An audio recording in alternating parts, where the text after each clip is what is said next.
పరిస్థితి కూడా ఉండదు. సిగ్గు అనిపిస్తుంది, నిజంగా బాధ అనిపిస్తుంది. ఎందుకు రావద్దా? ఆడపిల్లలు బయటికి రావద్దా? రాజకీయాల్లో ఉండొద్దా? చెయ్యొద్దా రాజకీయం? ఏం మాటలు ఇవి? అంశం మీద మాట్లాడాలనుకుంటే, ఇష్యూ మీద మాట్లాడాలనుకుంటే ఇష్యూ బేస్డ్ మీద మాట్లాడండి. దాదాపు 1.5 year నుండి తెలంగాణ జాగృతి నుండి బీసీ అంశాల్లో మేము అగ్రభాగాన నిలబడి పోరాటం చేస్తున్నాం.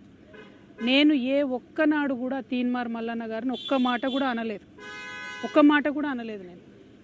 అసలు ఆయన నన్ను ఎందుకన్నాడో కూడా నాకు తెలియదు. నన్ను అనాల్సిన సందర్భం ఏందో కూడా నాకు తెలియదు. సరే, ఆయనకి ఏం కోపం ఉందో లేకపోతే ఎవరన్నా ప్రేరేపించిండ్రో ఎందుకన్నారో నాకు తెలియదు. తీన్మార్ మల్లన్న గారిని మాత్రం నేను ఒకటి రిక్వెస్ట్ చేస్తూ ఉన్నా. మీరు బీసీ బిడ్డ కాబట్టి ఏది పడితే అది మాట్లాడితే చెల్లిపోతుందంటే కరెక్ట్ కాదు. గుర్తుపెట్టుకోండి మల్లన్న గారు, తెలంగాణ ప్రజలు ఎక్కువ కాలం పరుష పదజాలాన్ని సహించరు. మీరు ఎటు పడితే అటు మాట్లాడితే చూసుకుంటే ఎవరు ఊరుకోరు. మీరు మాట్లాడిన దానికి డెఫినెట్గా ఆవేశం వచ్చి మా కార్యకర్తలు, మా నాయకులు ప్రజాస్వామ్యబద్ధంగా ప్రొటెస్ట్ చేయడానికి వచ్చారు. అయితే మీరు కాల్పులు జరుపుతారా? సామాన్య ప్రజల మీద కాల్పులు జరిపేంత అంత క్రూరత్వం ఎందుకు? ఏంది ఇది? ఏం వైఖరి ఇది? ఏం వైపరీత్యం ఇది? ఎందుకోసం చేస్తున్నారు ఇట్లా మీరు? అంటే ఒక ఆడబిడ్డను ఎంత మాట పడితే అంత మాట అనేసి ఇది తెలంగాణ పదజాలం ఇట్లనే ఉంటుంది గట్లనే ఉంటుంది అని అంటే ఇది మీ టీవీ కాదు, మీరు మేకప్ వేసుకొని వేసే డ్రామా కాదు. ఇది రాజకీయము, ఇది ప్రజాస్వామ్యము. ఇందులో అనేక మంది ప్రజల యొక్క జీవితాలు ముడిపడి ఉన్నాయి.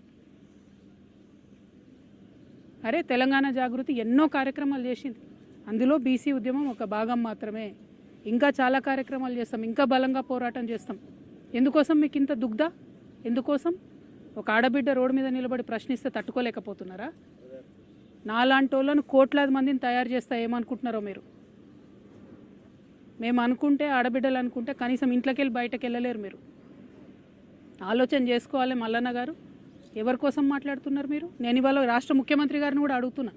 ఈ మల్లన్న గారు నిన్న మధ్యాహ్నం ఈ టైంకి ఈ మాట మాట్లాడితే ఇంతవరకు నేను ముఖ్యమంత్రి గారికి ఒక సహచర ఎమ్మెల్సీని ఇంతవరకు కనీసం ముఖ్యమంత్రి గారు మాట్లాడలే.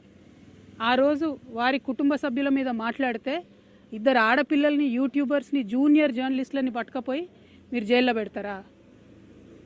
ముఖ్యమంత్రి గారు, నేను మిమ్మల్ని డిమాండ్ చేస్తూ ఉన్నా, మీరు తక్షణమే మల్లన్న గారిని అరెస్ట్ చేయకపోతే మల్లన్న గారితో ఈ మాటలు మాట్లాడించింది మీరే అని కూడా తెలంగాణ ఆడబిడ్డలు అందరూ అనుకునేటటువంటి పరిస్థితి వస్తుంది. మీ కుటుంబానికి ఒక న్యాయం, తెలంగాణ ఆడబిడ్డలందరికీ ఇంకో న్యాయం ఉంటుందా? ఎంత ఆవేదనగా మాట్లాడినారు ఆ రోజు అసెంబ్లీలో ముఖ్యమంత్రి గారు. మా ఆడబిడ్డలు అంటారా, మా కుటుంబాన్ని అంటారా అని. ఇవాళ నేను తెలంగాణ ఆడబిడ్డను కాదా? తెలంగాణ ఉద్యమంలో పనిచేయలేదా? తెలంగాణ బీసీల కోసం పనిచేస్తలేనా? తెలంగాణ అసెంబ్లీలో అంబేద్కర్ బొమ్మ పెట్టాలని దీక్ష చేయలేదా? ఎన్ని పనులు చేసినాం, ఎన్ని విషయాల్లో కొట్లాడినాం, ఎన్ని అంశాల్లో మాట్లాడినాం.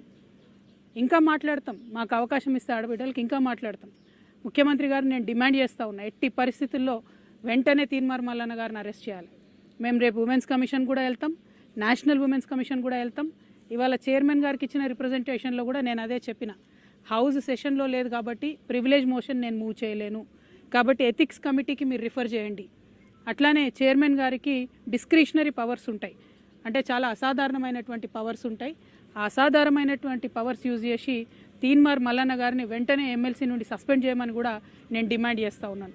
ఎందుకంటే ఒక బాధ్యతాయుతమైనటువంటి పదవిలో ఉన్న వ్యక్తులు నోరు చూసుకొని మాట్లాడాలి. మనని లక్షలాది మంది ప్రజలు గమనిస్తుంటారు. నాకు మాట్లాడరాక కాదు, నాకు భాష తెలియక కాదు, కానీ కంట్రోల్లో ఉండాలి, లిమిట్లో ఉండాలి, ప్రజాస్వామ్యబద్ధంగా ప్రశ్నించాలి. అది వదిలిపెట్టి మీరు ఏది పడితే అది మాట్లాడతామంటే మాత్రం మేము ఇక్కడ ఊరుకోము. ఏదో ఆడబిడ్డ కదా, ఓ సంస్థ నడుపుతుంది కదా, ఆమెను ఏదన్నా ఎవరుంటారు వెనక అనుకున్నారేమో.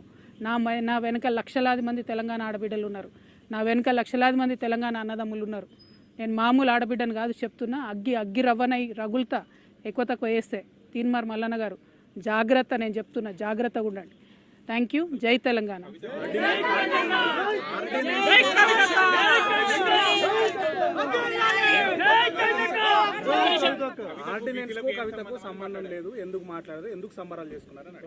నేనేమంటున్నా తీన్మార్ మల్లన్న గారు బీసీ ఉద్యమానికి సంబంధించి నన్నెందుకు ప్రశ్నిస్తున్నారు? అసలు నేను ఇచ్చేదాన్న ఆర్డినెన్స్ తెచ్చేదాన్ని.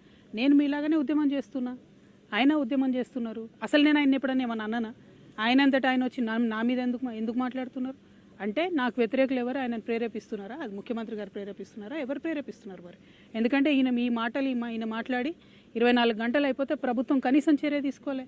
మీ మీద ఒక ట్వీట్ పెడితే రాత్రికి రాత్రి చిన్నపిల్లల్ని ఎత్తుకపోయి జైల్లో పెడుతున్నారే. మీ మీద ఒక ఫేస్బుక్లో కమెంట్ పెడితే ముఖ్యమంత్రి గారు ప్రత్యేక బృందాలను పెట్టి వెతికి మరీ అరెస్ట్ చేస్తున్నారే. ఒక ఎమ్మెల్సీని, ఒక ఆడబిడ్డని, ఇదేనా మీరు తెలంగాణ ఆడబిడ్డలకు ఇచ్చే రక్షణ? అందుకే క్రైమ్ పెరిగిపోతున్నది. ముఖ్యమంత్రి గారు ఇంత అలుసుగా ఉంటున్నారు మహిళలను ఏమన్నా కూడా. కాబట్టి ఇక సాధారణ మహిళల పరిస్థితి ఏందండి? ఓ పదవిలో ఉన్న ఎమ్మెల్సీకే ఇటువంటి గతి ఉంటే ఈ రాష్ట్రంలో సాధారణ మహిళల పరిస్థితి ఏంటి చెప్పండి?